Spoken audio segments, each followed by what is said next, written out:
الحمد لله نحمده ونستعينه ونستغفره ونعوذ بالله من شرور أنفسنا ومن سيئات أعمالنا من يهده الله فلا مضل له أما بعد فأعوذ بالله من الشيطان الرجيم بسم الله الرحمن الرحيم وما أرسلناك إلا رحمة للعالمين صدق الله المولانا العظيم وقال النبي صلى الله عليه وسلم المرء مع من أحبه أو كما قال عليه الصلاة والسلام اللهم صل على محمد وعلى آل محمد كما صليت على إبراهيم وعلى آل إبراهيم إنك حميد مجيد اللهم بارك على محمد وعلى آل محمد كما باركت على إبراهيم وعلى آل إبراهيم إنك حميد مجيد بلغ العلا بكماله كشف الدجى بجماله حسنت جميع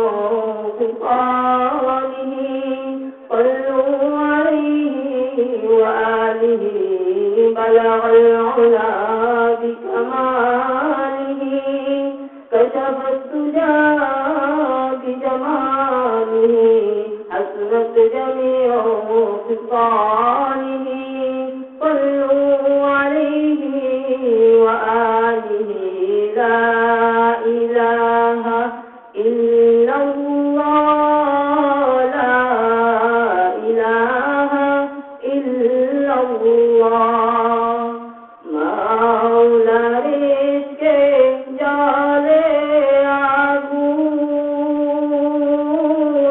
নিভাইলে যে নিভে না পুরে পুরে সেই হইল এই যে পাগলের সিনা লা ইলাহা ইল্লাল্লাহ লা ইলাহা ইল্লাল্লাহ লা ইলাহা ইল্লাল্লাহ লা ইলাহা ইল্লাল্লাহ লা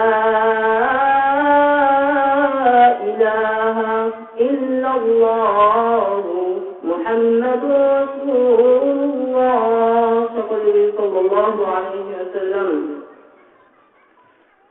আলহামদুলিল্লাহ মহব্বত का मतबारा समाज सेवा उन्नयन उपलक्षে এক বিশাল ওয়াজ মাহফিল উক্ত ওয়াজ মাহফিলের সম্মানিত সভাপতি আল্লাহ হযরত মাওলানা মুহাম্মদ ইরশাদ আলী সাহেব আল্লাহ তাআলা মুরব্বির নেক হায়াত দারাজ করুন সকলে বলি আল্লাহুম্মা আমিন।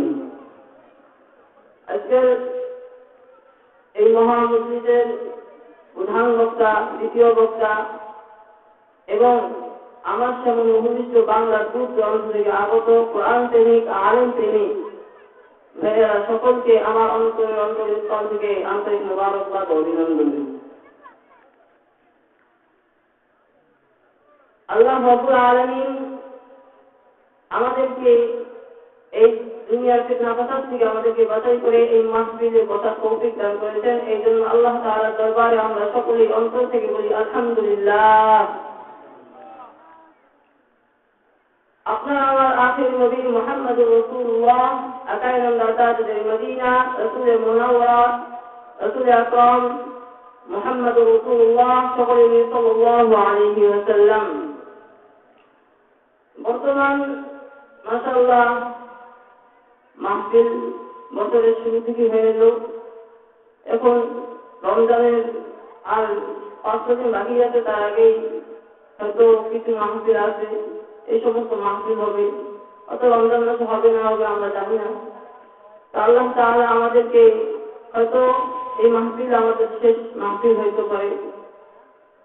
তো ভাই, আল্লাহ রাব্বুল আলামিন আমাদেরকে এই মাহফিল নিয়ে এসেছেন, আমরা এই মাহফিল থেকে যেন কিছু নিয়ে যেতে পারি, নিয়ে যে আমরা আমল করতে পারি। এই জন্য আল্লাহ তাআলার দরবারে আমরা সকলেরই আল্লাহুম্মা আমিন। আল্লাহ রাব্বুল আলামিন আমাদেরকে দুনিয়ার মধ্যে পাঠাইলেন তার ইবাদত করার জন্য, তার বন্দেগী করার জন্য, রাসূল সাল্লাল্লাহু আলাইহি ওয়াসাল্লামের সুন্নাত মোতাবেক আমাদের জীবন যাপন করার জন্য। কিন্তু আমরা বর্তমান সমাজের দিকে তাকাইলে আমরা হুজুরের আদর্শ কোথায় গেল? আমাদের তো আদর্শ সমাজ গঠন উপলক্ষিত মাহফিল নিয়েছি, যেই সমস্ত ভাইয়েরা এই মাহফিল নিয়েছেন সমাজ গঠন উপলক্ষে, আমরা নিজেই আগে আদর্শবান হতে হবে। আমরা নিজে আদর্শবান হব, তারপর অন্যকে আদর্শবান করার জন্য বলব।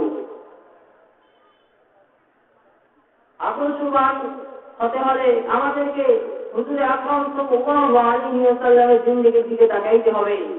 তিনি কিভাবে সমাজের মধ্যে আদর্শ ছড়িয়ে দিয়েছিলেন। আজ থেকে 1450 বছর পূর্বে সেই যুগটা ছিল আইয়ামে জাহিলিয়াতের যুগ। কি ভাই যুগ ছিল? আইয়ামে জাহিলিয়াতের যুগ। সেই যুগে বর্বরতা এমন ছিল, কালো অন্ধকারে নিমজ্জিত, লোকেরা কি করবে না করবে কোনো দিক নির্দেশনা পেয়েছিল না। তাদের পথ প্রদর্শক একজন ছিল না। তাদের মধ্যে থেকে আল্লাহ তাআলা কিছু বান্দা আল্লাহ তাআলা কাছে দোয়া করতেন, আয় মাবুদ, আমাদের কাছে এমন একজনকে পাঠায় দেন যিনি আমাদেরকে এসে এই কালো অন্ধকার থেকে, এই খারাপি থেকে, এই বর্বরতার যুগ থেকে আমাদেরকে ফিরাইয়া আমাদেরকে আলোর পথে নেবেন। তখন আল্লাহ তাআলা আপনার আমার নবী মুহাম্মদ রাসূলুল্লাহ সাল্লাল্লাহু আলাইহি ওয়াসাল্লামকে দুনিয়ার মধ্যে প্রেরণ করলেন এবং তাদের মাঝে এসে তাদেরকে বিভিন্ন পথ প্রদর্শকের কথা বলে তাদেরকে সমাজের দিকে নিয়ে আসলেন। হুজুর আকরাম সাল্লাল্লাহু আলাইহি ওয়াসাল্লামের আদর্শ দেখে কাফেররাও পর্যন্ত ঈমান গ্রহণ করেছিলেন, মুশরিকরাও ঈমান গ্রহণ করেছিলেন। অথচ আজকে আমরা হুজুরের আদর্শ ভুলে যেয়ে আমরা খ্রিস্টানদের আদর্শকে আমরা নিমজ্জিত করে ফেলেছি আমাদের মধ্যে। হুজুর আকরাম সাল্লাল্লাহু আলাইহি ওয়াসাল্লামের আদর্শ এমন ছিল, তিনি একদিন মজলিসের মধ্যে বসা, ওই সময় সাহাবায়ে কেরাম রাদিয়াল্লাহু তাআলা আনহু তার সামনে বসা। তখন এক সাহাবা তার বাসায় প্রথম আঙ্গুর ধরেছে, তখন তিনি আঙ্গুর ফল নিয়ে এসে হুজুর আকরাম সাল্লাল্লাহু আলাইহি ওয়াসাল্লামের কাছে দিলেন এবং বললেন, ও নবী গো, আপনার দরবারে আমি আঙ্গুর নিয়ে আসলাম, আমার আঙ্গুর দেখে আপনি খেয়ে আমাকে বলেন আমার আঙ্গুরটা কেমন হয়েছে। নবীজি সাল্লাল্লাহু আলাইহি ওয়াসাল্লাম তার পাত্র হাতে নেওয়ার পর নবীজি সাল্লাল্লাহু আলাইহি ওয়াসাল্লাম একাই আঙ্গুরগুলো একের পর এক খাইতেছিলেন। সাহাবায়ে কেরাম রাদিয়াল্লাহু তাআলা আনহুম বলেন, হায় হায়, কি হইল হুজুরের? আমাদেরকে সামনে রেখে তো তার কাছে কিছু হাদিয়া আছে, আমাদেরকে দিয়ে কিছু খেয়েছিলেন, কিন্তু আজ একাই সব কিছু খেয়েছিলেন কেন? আজ একাই সব কিছু খাইতেছেন কেন?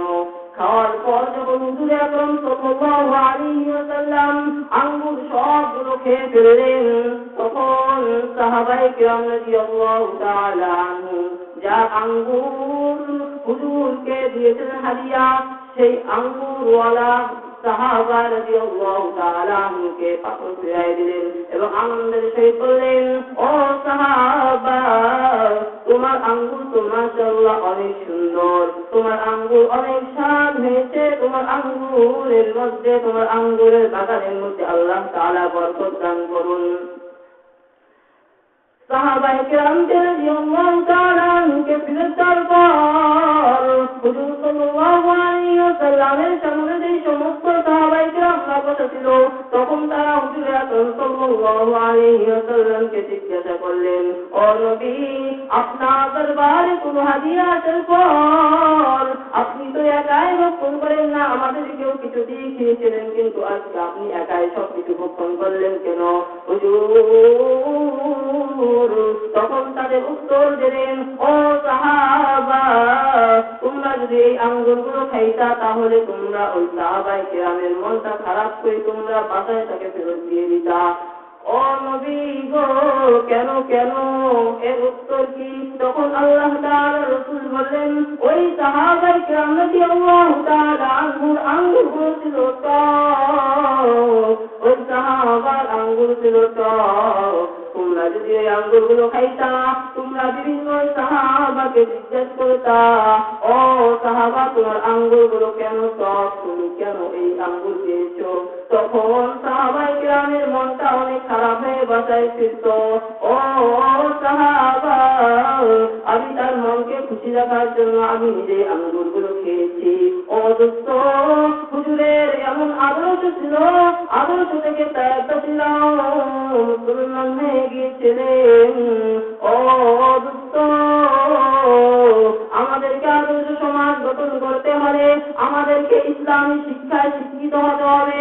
ইসলামী শিক্ষা এমন একটি জ্ঞানের মাধ্যম, যেই জ্ঞানের মাধ্যমে আল্লাহ তাআলার পরিচয় লাভ করা যায়, যেই জ্ঞানের মাধ্যমে হালাল হারামের পরিচয় লাভ করা যায়, যেই জ্ঞানের মাধ্যমে নবীর সুন্নাহ চেনা যায়, যেই জ্ঞানের মাধ্যমে নবীর আদর্শ চেনা যায়, যেই জ্ঞানের মাধ্যমে নবীজি আদর্শ সমাজ কিভাবে গঠন করেছেন সেই চেনা যায়। কিন্তু আমরা এমন শিক্ষা গ্রহণ করি, কারণ আমরাই তো বলে থাকি যে শিক্ষা জাতির মেরুদণ্ড। আরে ভাই, কোন শিক্ষা জাতির মেরুদণ্ড? আমরা গর্বের সাথে বলি, আমরা গর্বের সাথে বলি যে শিক্ষা জাতির মেরুদণ্ড, বলি না ভাই? কিন্তু কোন শিক্ষা জাতির মেরুদণ্ড? আর এমন শিক্ষা হয়ে গেছে যে জাতির ক্ষতিকর হয়ে দাঁড়াচ্ছে। আরে ভাই, যেই শিক্ষা তোমাকে আল্লাহ তাআলার হুকুম শিখায় না, যেই শিক্ষা তোমাকে নবীর আদর্শ শিখায় না, যেই শিক্ষা তোমাকে নবীর আদর্শ শিখায় না, যেই শিক্ষা তোমাকে উলামায়ে কেরামকে সম্মান করা শিখায় না, যেই শিক্ষা তোমাকে মাদ্রাসা মসজিদকে সম্মান করা শিখায় না, যেই শিক্ষা তোমাকে মসজিদের খতিব সাহেবকে সম্মান করা শিখায় না, যেই শিক্ষা তোমাকে মসজিদের মুয়াজ্জিন সাহেবকে সম্মান করা শিখায় না, যেই শিক্ষা তোমাকে জনগণের ট্যাক্সের পয়সা লুটপাট করে বিদেশে পাচার করানো শিখায়, যেই শিক্ষা তোমাকে গরিব লোকদের, অসহায় লোকদেরকে পাশে দাঁড়ানো শিখায় না, যেই শিক্ষা তোমাকে গরিব লোকদের মাল লুটপাট করে খাওয়া শিখায়, যেই শিক্ষা তোমাকে গরিব লোকদেরকে নিষ্পাপ গরিব লোকদেরকে নির্যাতন করা শিখায়, যেই শিক্ষা তোমাকে উলামায়ে কিরামদেরকে কারারুদ্ধ করানো শিখায়, যেই শিক্ষা তোমাকে নিষ্পাপ উলামায়ে কিরামদেরকে কারারুদ্ধ করানো শিখায়, এই সমস্ত শিক্ষা কখনো শিক্ষা জাতির মেরুদণ্ড হতে পারে না। এই সমস্ত শিক্ষা হলো শিক্ষা জাতির ক্ষতিকর হয়ে যায়। কথা বলেন ঠিক না বেটি? তাই এই সমস্ত শিক্ষা আমাদের শিক্ষা জাতির মেরুদণ্ড না। ওই শিক্ষা আমাদের শিক্ষা জাতির মেরুদণ্ড, যেই শিক্ষা আমাদেরকে আল্লাহ তাআলা হুকুম পরিচয় লাভ করানো শিখায়, যেই শিক্ষা আমাদেরকে নবীর আদর্শ চিনা শিখায়, যেই শিক্ষা আমাকে নবীর সুন্নাহ মোতাবেক জীবনযাপন করানো শিখায়, যেই শিক্ষা তোমাকে মহব্বত করা শিখায় আলেমদেরকে, যেই শিক্ষা তোমাদেরকে মাদ্রাসার ছাত্রদেরকে সম্মান করানো শিখায়, যেই শিক্ষা তোমাকে মসজিদের খতিব সাহেবকে সম্মান করানো শিখায়, যেই শিক্ষা তোমাকে গরিব লোকদেরকে সম্মান করানো শিখায়, যেই শিক্ষা তোমাকে কোরআন শরীফ শুদ্ধ করে পড়ানো শিখায়, যেই শিক্ষা তোমাকে নামাজ শিখায়, যেই শিক্ষা তোমাকে মানুষদেরকে ভালোবাসানো শিখায়, এই সমস্ত শিক্ষা হলো শিক্ষা জাতির মেরুদণ্ড। অন্য শিক্ষা জাতির মেরুদণ্ড হতে পারে না। কথা বলেন ঠিক না বেশি? তাই আমাদেরকে হুজুর সাল্লাল্লাহু আলাইহি ওয়াসাল্লামের আদর্শের দিকে তাকাইতে হবে। হুজুর সাল্লাল্লাহু আলাইহি ওয়াসাল্লামের আদর্শ দেখতে হলে আমাদেরকে উলামায়ে কেরামদের কাছে যাইতে হবে। ও দোস্ত বুজুর্গ, ইসলামী শিক্ষা গ্রহণ করতে হবে। ইসলামী শিক্ষা গ্রহণ করে নবীর আদর্শ শিক্ষা গ্রহণ করতে হবে, নবীর আদর্শ জানতে হবে, নবীর আদর্শ নবীর সুন্নাহ মোতাবেক জীবনযাপন করতে হবে। ইতিহাসের দিকে তাকান। হুজুর সাল্লাল্লাহু আলাইহি ওয়াসাল্লাম যখন তিনি যৌবনে উপনীত হলেন, তখন তিনি মক্কার মধ্যে দেখতে পেলেন কোনো সমঝোতা নেই, কোনো ইনসাফ নেই, সমঝোতা নেই, কোনো মারামারি, খালি খুন খারাপি। তখন তিনি মক্কার যুবকদেরকে নিয়ে একটি সংগঠন তৈরি করলেন। সংগঠনের নাম দিলেন হিজবুল। মক্কাবাসীদেরকে আদর্শ সমাজ উপহার দেওয়া চাইলেন। কিন্তু মক্কাবাসীরা সেই আদর্শ সমাজ গ্রহণ করতে সক্ষম অক্ষমতা প্রকাশ করলেন রে ভাই। নবীর আদর্শ তারা গ্রহণ করতে চাইলেন না। তখন তার চিন্তায় মগ্ন হয়ে পড়লেন। হুজুর সাল্লাল্লাহু আলাইহি ওয়াসাল্লাম তাদের চিন্তা করতে করতে হীরা গুহায় প্রবেশ করে হীরা গুহায় মগ্ন ছিলেন। তখন আল্লাহ তাআলা হুজুর সাল্লাল্লাহু আলাইহি ওয়াসাল্লামকে নবুয়ত দান করলেন। হুজুর আকরাম সাল্লাল্লাহু আলাইহি ওয়াসাল্লাম নবুয়ত পাওয়ার পর হুজুর আকরাম সাল্লাল্লাহু আলাইহি ওয়াসাল্লাম নবুয়ত পাওয়ার পর মানুষদেরকে ডাকা শুরু করলেন, ইয়া আইয়ুহান নাস কুলু লা ইলাহা ইল্লাল্লাহ তুফলিহুন। ইয়া আইয়ুহান নাস, হে লোক সকল, কুলু তোমরা বলো, লা ইলাহা ইল্লাল্লাহ তুফলিহুন, আল্লাহ ছাড়া কোনো ইলাহ নেই। তখন যদি তোমরা বলতে পারো তাহলেই তোমরা আদর্শ পথ গ্রহণ করতে পারবা। ও দুষ্ট যারা বলছে আল্লাহ ছাড়া কোনো নেই, তারাই আদর্শ সমাজ, তারাই সোনালী রাজপথ গ্রহণ করছে। ও দুষ্ট, এমনই ভাবেই তো হুজুর সাল্লাল্লাহু আলাইহি ওয়াসাল্লামের সমাজের বৈষম্যকে দূর করার জন্য বলেন, ইন্নামাল মুমিনুনা ইখওয়া। অপর হাদিসে বলেন, আল মুসলিমু আখুল মুসলিম। এভাবেই সমাজের মধ্যে ভ্রাতৃত্বের বন্ধন স্থাপন করলেন। তখন আল্লাহ হুজুর সাল্লাল্লাহু আলাইহি ওয়াসাল্লামের 53 বছর বয়স উপনীত হলো। তখন আল্লাহ তাআলা নির্দেশ দিলেন, এ মুহাম্মদ, তুমি মদিনায় হিজরত করো। তখন আল্লাহ তাআলার আদেশে হুজুর সাল্লাল্লাহু আলাইহি ওয়াসাল্লাম মদিনায় গেলেন। মদিনায় গিয়ে মুহাজির ও মুজাহিদ সাহাবীদেরকে নিয়ে, আনসার সাহাবীদেরকে নিয়ে তখন তিনি কিছু উদ্দেশ্যকে সামনে রেখে আদর্শ সমাজ গঠন করতে চাইলেন। নামাজ ভিত্তিক সমাজ গঠন করা।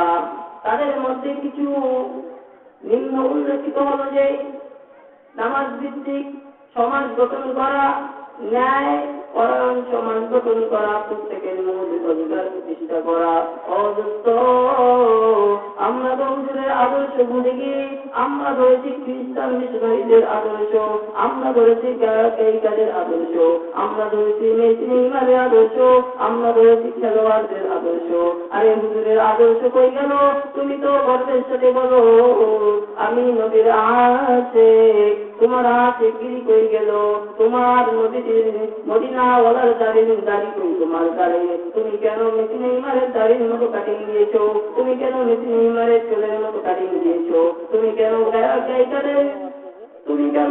গায়িকাদের চুলের মতো দাড়িকে কাটিং দিয়েছো? তোমার কি একটু লজ্জা লাগে না?